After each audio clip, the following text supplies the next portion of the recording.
Mora. Conceituamos mora, né? Artigo 394 do Código Civil. Considere-se em mora o devedor que não efetuar o pagamento no tempo, lugar e forma que a lei ou a convenção estabelecer, ou considera-se em mora o credor que não quiser receber o pagamento no tempo, lugar e forma que a lei ou a convenção estabelecer. Só para lembrar a forma de leitura desse artigo, para você não esquecer, né? Falamos em inadimplemento relativo e absoluto, até na aula anterior, sobre inadimplemento propriamente dito, né? E aqui repetimos para mencionar a mora, reparação integral, né? E paramos aqui nos requisitos. Confere? É isso mesmo? Peguei vocês no pulo? Não. Acho que é, né? É por aí. Pelo menos é a minha marcação. Vou seguir daqui. Se alguém lembrar aí e for diferente, me avise, tá? Começamos a falar então da mora do devedor, olha só, mora do devedor, ou também chamada de mora debende, ou mora solvende, e vocês devem notar, né, que eu costumo trazer algumas expressões latinas relativas ao nosso direito pátrio, né, não por uma questão tradicionalista, enfim, né, rebuscada, como alguns colocam, mas pela importância que os institutos têm, e obviamente a sua evolução histórica, a sua origem histórica. Nós falamos aqui de institutos que existem há milhares de anos, né? Não é nada que foi inventado aí no governo Lula, no governo Bolsonaro, etc., né? Para alguns desavisados que possam existir por aí. A gente tem que lembrar que são institutos de muita importância para a história da civilização humana, né? Não somente para o direito em si, tá? Apesar que direito e a história da civilização se confundem em muitos pontos aí. Então é importante a gente ter essa ideia de nomenclatura.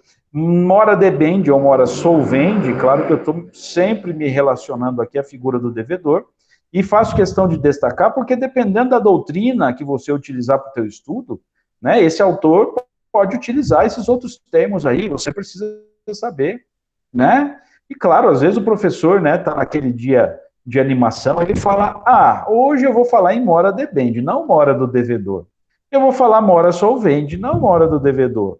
Né? E aí a gente precisa saber do que se trata. Tá? Quais seriam os requisitos da mora do devedor? O primeiro deles, existência de obrigação líquida e certa. Requisitos liquidez e certeza andam praticamente juntos, né? Desde que vislumbrada aí a ideia positiva ou negativa, certeza, liquidez, incerteza e iliquidez, são situações que a gente precisa compreender. Certeza, obviamente, dívida sobre a qual a gente não tem nenhuma dúvida, não tem nenhuma discussão a respeito, né? E liquidez, quando eu tenho valor, né? Eu tenho objeto determinado, efetivamente claro para as partes. Eu sei o que é o objeto da minha obrigação, o que deve ser entregue, né, para o meu credor. Né? Diz o artigo 397, o inadimplemento da obrigação positiva e líquida. Claro que o positivo aqui fica a cargo da obrigação de dar, né, a obrigação de fazer. No seu termo, constitui de pleno direito em mora o devedor. Então, veja que o 397 ele menciona a liquidez. Aí você vai dizer, professor, o artigo não fala em certeza da obrigação, ele não fala sobre a certeza da obrigação, né, ou do objeto, enfim. Não, ele não fala, mas quando a gente tem liquidez, a certeza já é presumida, né? Liquidez refere-se, então, à certeza presumida, porque se eu tenho certeza de qual é o meu objeto, é porque sobre ele não paira nenhuma divergência, nenhuma dúvida, né? Essa é a ideia, ok? Vencimento da obrigação é o segundo requisito, que a gente já chamou aqui de exigibilidade. Exigibilidade, momento a partir do qual o credor pode exigir do devedor o cumprimento da obrigação. Exigibilidade, o 397 fala, ó, no seu termo, e o termo, e aliás, a expressão, né, termo, para nós aqui, quase sempre vai se referir à questão temporal, à questão de prazo, né? Então, termo, porque a gente tem a referência ao vencimento da obrigação. A partir dali, então, nasce a exigibilidade. Inexecução culposa por parte do devedor, então eu tenho que ter uma dívida, né? Vamos voltar lá, ó, líquida e certa, né? Já exigível, ou seja, que já atingiu o seu vencimento, né? E ainda sobre a qual paira uma situação de inadimplemento, de inexecução culposa. Olha lá, o devedor, de forma culposa, não cumpriu essa obrigação. 396, fato ou omissão imputável ao devedor é o termo, né? Não havendo fato ou omissão imputável ao devedor, não incorre este em mora. A lei, ela nos traz o elemento negativo, mas a gente interpreta e lê o artigo de forma positiva, né? O fato ou omissão imputável ao devedor, no descumprimento da obrigação, configura a mora, né? E aqui a culpa mencionada, nós já falamos, ela é lato sensu, porque envolve não somente o dolo, mas também a culpa stricto sensu, né, que é dividida, claro, em negligência, imprudência e imperícia, que devem ser verificados na conduta desse devedor, na conduta desse devedor.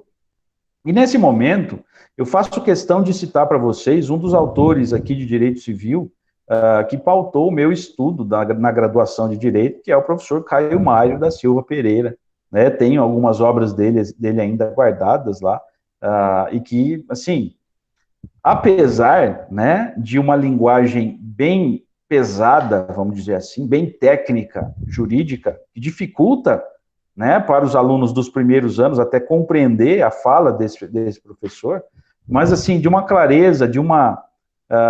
eu sei que soou ambíguo isso, né, eu falar uma linguagem pesada, mas de uma clareza, porque ele nos traz, assim, em poucas palavras, muita informação, muita solução para problemas que a gente possa vivenciar no estudo, né? Então, vamos ver o que ele diz aqui, ó. Não é também toda a retardação no solver ou no receber que induz mora, dizendo que eu não tenho mora somente na questão de descumprimento temporal, não pago no vencimento, né?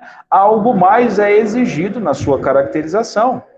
Na mora solvendi, que é o objeto do nosso estudo aqui, como na acipiendi, que a gente vai falar depois, a mora do credor, há de se estar presente, aliás, há de estar presente, um fato humano, intencional ou não intencional, dolo ou culpa, stricto sensu, gerador da demora na execução. Isto exclui do conceito de mora o fato inimputável, o fato das coisas, acontecimento atuante no sentido de obstar a prestação, o fortuito, força maior, impedientes do cumprimento. Ele cita ali situações que independem da manifestação de vontade do devedor. Eu não verifico culpa, né? Então, essas situações aí, obviamente, que não são imputáveis, né, a esse devedor, e por isso não configuram a mora. Tá?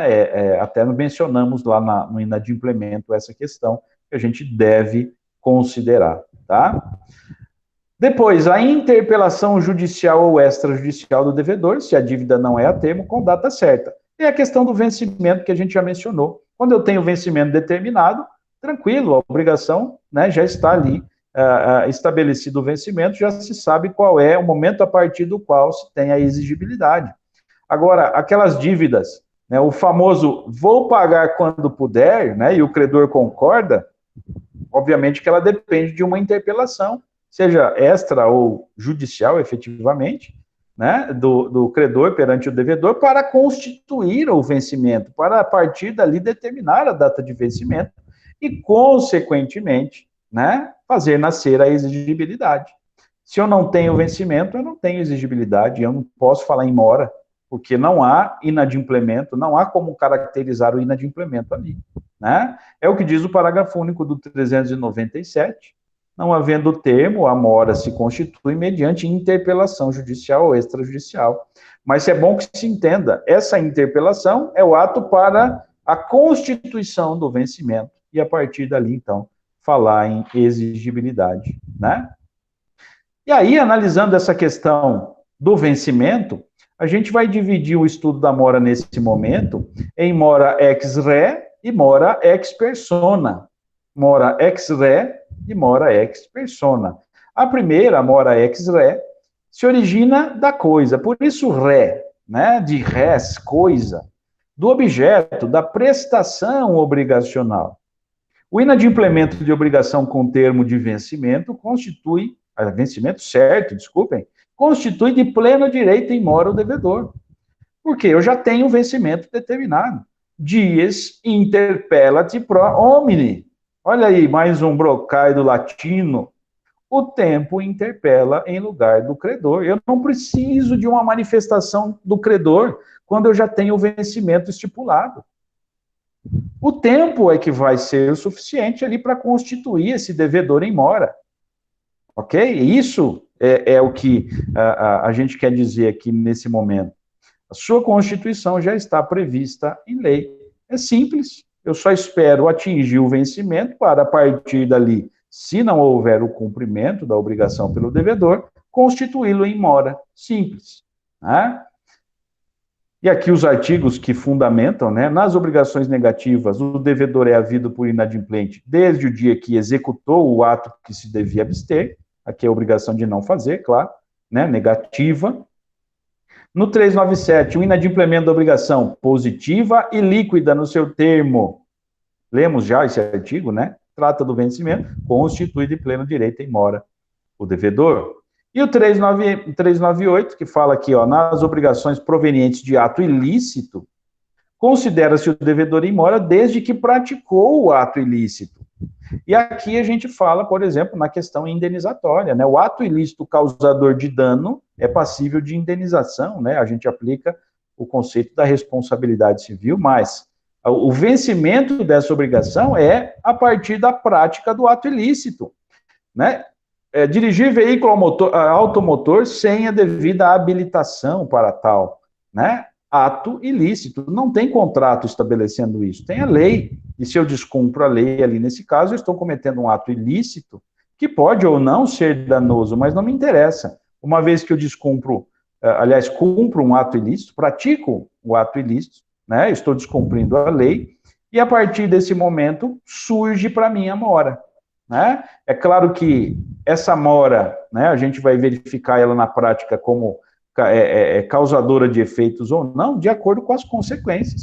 Eu posso não ter habilitação, pegar o meu veículo, dirigir pelo meu bairro, e isso não trazer problema algum, né? Se eu não passar por uma fiscalização e ser autuado, né? Se eu não causar nenhum dano, um acidente de trânsito, isso não vai ter consequência nenhuma, claro.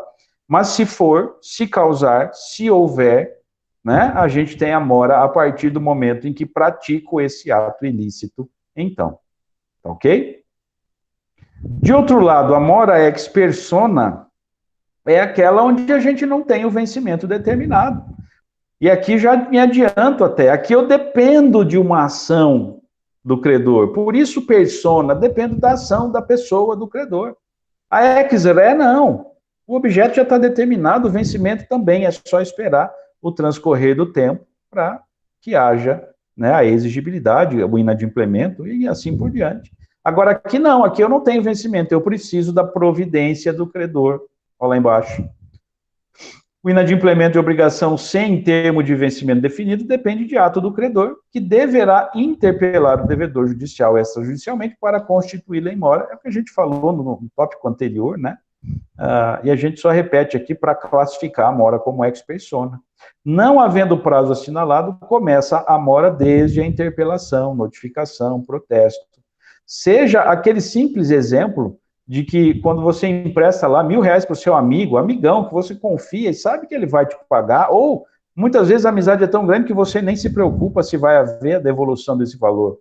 Mas você empresta e ele fala assim, quando eu tiver condições eu pago. Quando eu tiver condições eu pago, e você grava essa informação. Passa meses, um ano, e de repente você vê esse amigo antes necessitado, agora tendo grandes situações econômicas, né? Grandes viagens internacionais, melhores restaurantes, melhores hotéis, né? Aí você para e pensa, olha lá, uma mansão, carro, né, de milhões, esse cara agora tem condições. Ó, você não vai me pagar? Você não vai me pagar? E o que eu faço enquanto credor? Notificação. Pode ser uma simples notificação extrajudicial, enviada por correio, com aviso de recebimento, né? E a partir dali eu tenho, uma vez que o recebimento é feito, pelo devedor, ali eu tenho o início do meu prazo. Eu posso estabelecer ali 30 dias do recebimento dessa notificação, a partir dali começa a contar o vencimento, né? Por exemplo, então 30 dias, atingiu o vencimento, não me pagou, está em mora esse meu devedor. Né? Então, situações aí que dependem, então, dessa manifestação do próprio credor. Quais seriam os efeitos da mora, nesse caso? Responsabilidade do devedor por todos os prejuízos causados ao credor, dá até para mencionar de novo o princípio da reparação integral aqui, né? 395, está lá, ó, prejuízos, ó lá, juros, atualização, né? Vamos grifar também, honorários de advogado, né? Tudo que houver ali causado de negativo para o credor deve ser ressarcido, indenizado, né? A ideia de responsabilidade sempre é nesse sentido, né? De ressarcimento, de indenização, de reparação, enfim. Possibilidade de o credor exigir perdas e danos, a consequência da primeira análise, né? 395, parágrafo único. Se a prestação devida à mora se tornar inútil ao credor, nós falamos lá do inadimplemento absoluto, este poderá injetá-la e exigir a satisfação das perdas e danos, propriamente a indenização pelo descumprimento, pelo inadimplemento absoluto da obrigação anteriormente assumida, tá? Não vou explanar muito, porque é assunto que a gente falou na aula passada, inclusive. Responsabilidade por caso fortuito ou força maior. Se o devedor, né, assumir, se as partes contratarem ou formarem a relação obrigacional, considerando que mesmo em caso fortuito e força maior, né, houver a responsabilidade, aí sim há que se constituir em mora o devedor que descumprir.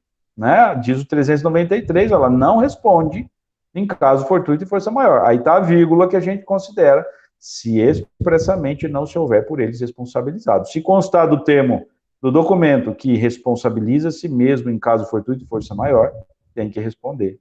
Né? Aí o 399, que a gente também já mencionou, o devedor em mora responde pela impossibilidade da prestação, embora essa impossibilidade resulte de caso fortuito ou de força maior, se estes ocorrerem durante o atraso. Ele já está em mora. Uma situação de caso fortuito e força maior não exime ele de responsabilidade, porque ele já está em mora, ele já descumpriu a obrigação. Né? Também já falamos sobre isso. E aí a gente vai para a mora do credor.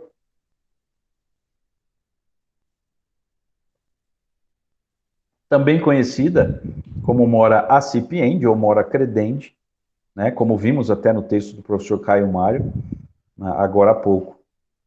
São requisitos da mora do credor, olha lá, alguns parecidos, né, com a mora do devedor. Existência de dívida líquida e vencida, olha só, liquidez que pressupõe a certeza, que a gente já mencionou, e exigibilidade, atingido o prazo de vencimento. Estado de solvabilidade do devedor. Isso aqui é interessante, ó. Solvabilidade do devedor. É saber que o devedor tem condições de efetuar o pagamento. Tem condições. Não é um devedor insolvente ou possivelmente insolvente. Ele tem condições de pagar. Ele tem patrimônio suficiente para garantir o cumprimento da obrigação. Manifesta vontade de efetuar o pagamento. Né? Existe, por todos os outros atos praticados por esse devedor, o conhecimento de que ele vai pagar, porque ele costuma cumprir com suas obrigações, ele é responsável, ele tem a questão de honra de cumprir os seus compromissos, né? Então tem a manifestação clara de vontade de efetuar o pagamento. Aí, a partir daí, a gente volta os olhos para o credor. Recusa injustificada do credor em receber, seja ela expressa ou tácita, expressa quando ele manifestamente, né, deixa claro, pratica o ato, fala, eu não quero receber, não vou receber, né, e tacitamente, quando ele pratica atos que levam a crer que não vai receber, né, ou que não tem a intenção de receber. E por último ali, constituição do credor em mora, consequentemente, né, se chegou o vencimento, o devedor quer pagar, tem condições de pagar, e o credor manifesta que não quer receber, olha aí, não quer receber, aí a gente tem que constituir esse credor em mora, obviamente, né? E como é que eu faço isso? Consignação em pagamento. Consignação em pagamento. Oi? Alguém falou? Não? Não, eu achei que o Sim. professor ia perguntar para a gente, para relembrar. Daí eu ia responder a consignação. Pois é, Jorge. A coisa é tão corrida hoje que eu não tô, assim, eu tô até esquecendo de consultá-los, tá? Mas como eu sei que vocês já sabem, meu caro, ó, vou sair pela tangente, ó. Como eu sei que vocês conhecem a resposta, por isso eu nem perguntei, porque não tem graça, né? A consignação e pagamento não é simplesmente a questão de, como é que eu digo? Uma saída para o devedor, mas constituir o credor em mora. Se para constituir o devedor em mora basta o vencimento, e ali temos atos que serão necessários para constituí-lo, formalizar a mora, a consignação em pagamento formaliza também a mora do credor, por outro lado, tá?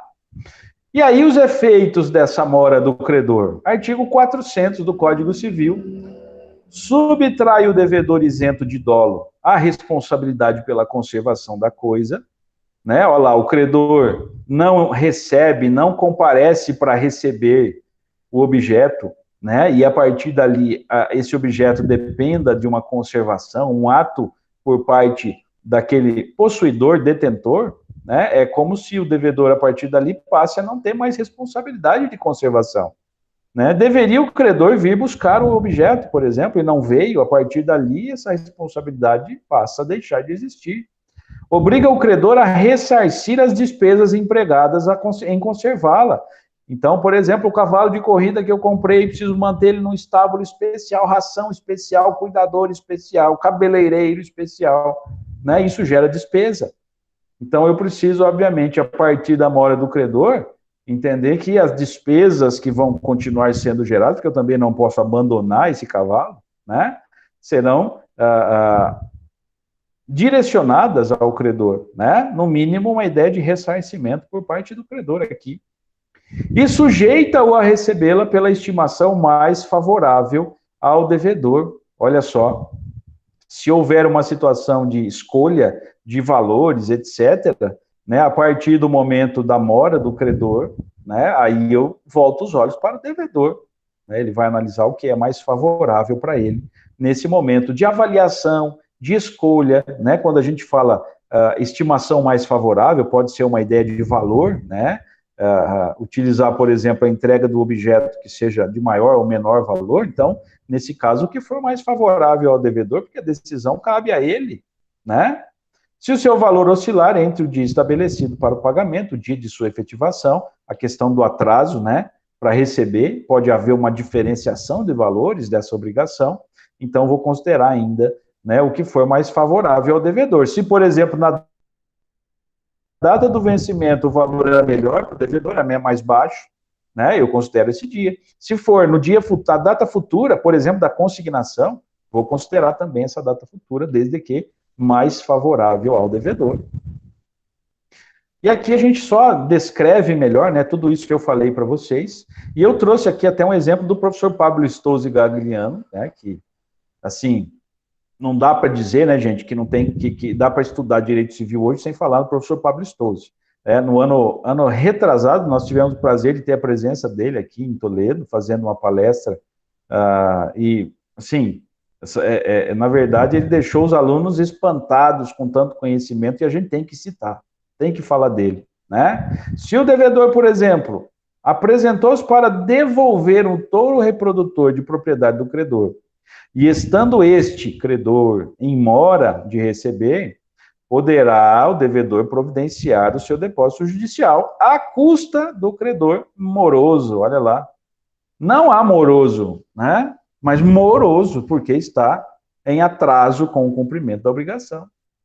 Caso permaneça com o animal e realize despesas, olha lá, tem que guardar o touro em algum lugar, né? Poderá cobrá-las posteriormente. O que a lei proíbe, à luz do superior princípio ético da boa-fé, é que o devedor atue dolosamente. Olha, isso aqui não pode acontecer, e claro que tem que ser provado também se acontecer, né? Quando ele abandona o animal, por exemplo, na estrada, deixa de alimentar o animal, é mais ou menos assim, isso aqui agora é do devedor, se ele não veio buscar, eu lavo minhas mãos, se ele quer o touro, ele pega aí, se ele não quer, eu também não quero, e acabou. Isso não pode acontecer, ele tem que manter o animal de qualquer forma, né? Depois que cobre do credor, né? Em tais casos, a sua responsabilidade persiste, continua o credor responsável, obviamente, né? Na letra B, obriga o credor a ressarcir o devedor pelas despesas de conservação, que também a gente já falou, né? Aqui até continua o texto do professor Pablo Stozzi, mas eu não vou repetir, a gente já falou a respeito, né?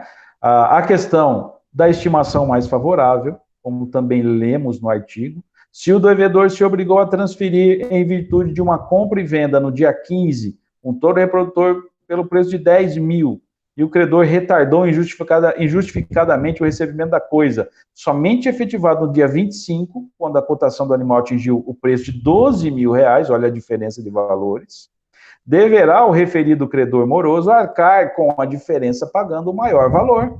Olha aí. Então, não vou aplicar 10 mil, vou pagar 20 mil, porque é mais favorável ao devedor. Se a oscilação for para menor, todavia, deverá pagar o preço convencionado, ou seja, se ao invés de ter aumentado, diminuir o valor, eu vou pagar o maior, né? Eu vou exigir do credor moroso o pagamento do maior. Possibilidade de consignação judicial da coisa pelo devedor, é a consequência natural que a gente já falou, e aqui cito de novo o artigo 335, que é o da consignação em pagamento, né? Quando ele traz aqui as situações relativas a essa possibilidade aqui, já estudadas, né? Naquele momento lá, de adimplemento das obrigações. Ok? Quando a gente fala em mora, eu preciso mencionar a purgação da mora. Né? Purgar a mora é um termo bem utilizado, só que muitas vezes incompreendido. Tem muita gente que não sabe o que significa. Né? E é importante esse conceito para o entendimento dessa consequência de inadimplemento. Purgar a mora significa liberar a pessoa de sua responsabilidade. E veja que eu falo pessoa porque pode ser tanto o devedor, pode ser tanto o credor. Liberar a pessoa de sua responsabilidade. Neutralizar os efeitos da mora. Então, tudo aquilo que pode ser consequência pelo atraso no cumprimento da obrigação, seja motivo dado pelo devedor, seja motivo dado pelo credor, ele é neutralizado efetivamente. Aquele que se constitui em mora corrige, sana a sua falta, cumprindo a obrigação já descumprida e ressarcindo os prejuízos causados à outra parte. Essa é a ideia de purgação, né? Essa é a ideia de purgação. E aí o 401, ele traz expressamente quando a gente verifica essa possibilidade. Purga-se a mora, no inciso 1º, por parte do devedor, oferecendo este a prestação mais a importância dos prejuízos decorrentes do dia da oferta. Então, quando que ele neutraliza as consequências da mora? Quando ele cumpre a obrigação e, olha lá, os prejuízos, as consequências, né? As consequências, que está lá embaixo, juros de mora, cláusula penal, se for o caso, despesas, né? Despesas realizadas na cobrança, atualização monetária, honorários, etc. Tudo isso para ele purgar a mora, né? Se eximir da responsabilidade. Quando a mora é do credor, né, olha lá, purga-se a mora, oferecendo-se este a receber o pagamento e sujeitando-se aos efeitos da mora até a mesma data. Na verdade, é cumprir aquilo que a lei estabelece como consequência. Cumprir o que a lei estabelece como consequência. Cumprir a obrigação, né, no sentido de receber. Claro que ele não tem que cumprir, mas ele tem que receber, efetivamente, né? E aí arcar com os prejuízos, né, as consequências ali pela sua mora, pelo seu descumprimento, né? A purgação da mora gera somente efeitos futuros, né, ex nunc, de forma que os efeitos jurídicos até então produzidos deverão ser observados. É importante dizer isso, porque tem gente que entende que purgar a mora significa olhar para trás e apagar tudo. Opa, purgou a mora, então não tem responsabilidade nenhuma. É mais ou menos assim, cumpriu a obrigação em atraso, mesmo em atraso, aí não tem nada para arcar de responsabilidade além do principal, E não é isso, claro. As consequências são geradas e devem ser respeitadas e cumpridas, né? Olha lá, juros devidos pelo atraso, né? Até o dia da emenda, por exemplo, dia do cumprimento efetivo da obrigação. Então, essa é a característica importante de purgar a mora. Efeitos ex nunc, efeitos futuros. E aí a gente faz uma diferença entre purgar e cessar a mora. Purgar é quando eu neutralizo. Eu cumpri as consequências, neutralizo os efeitos. Cessar é outra história. Olha lá, a purgação repara o retardamento no cumprimento da obrigação. É como se trouxesse a obrigação ao estado natural. Cumpriu com todas as consequências, é o perfeito cumprimento. Se eu cumpro a obrigação no tempo, lugar e forma como combinado, é o perfeito cumprimento. Se estiver em mora, para que eu atinja o perfeito cumprimento, e isso é possível, eu tenho que considerar a purgação da mora, cumprindo todos os efeitos. Já a cessação da mora é consequência da extinção da obrigação. Olha a diferença. Consequência da extinção da obrigação, que pode acontecer, por exemplo, quando há novação. Está o devedor em mora, por exemplo. Mas aí, em acerto, em acordo com o credor, definem a criação de uma nova obrigação, substituindo a anterior, mesmo que em mora. Olha aí. Então, eu apago tudo aquilo, esquece tudo aquilo e nasce uma nova obrigação a ser cumprida.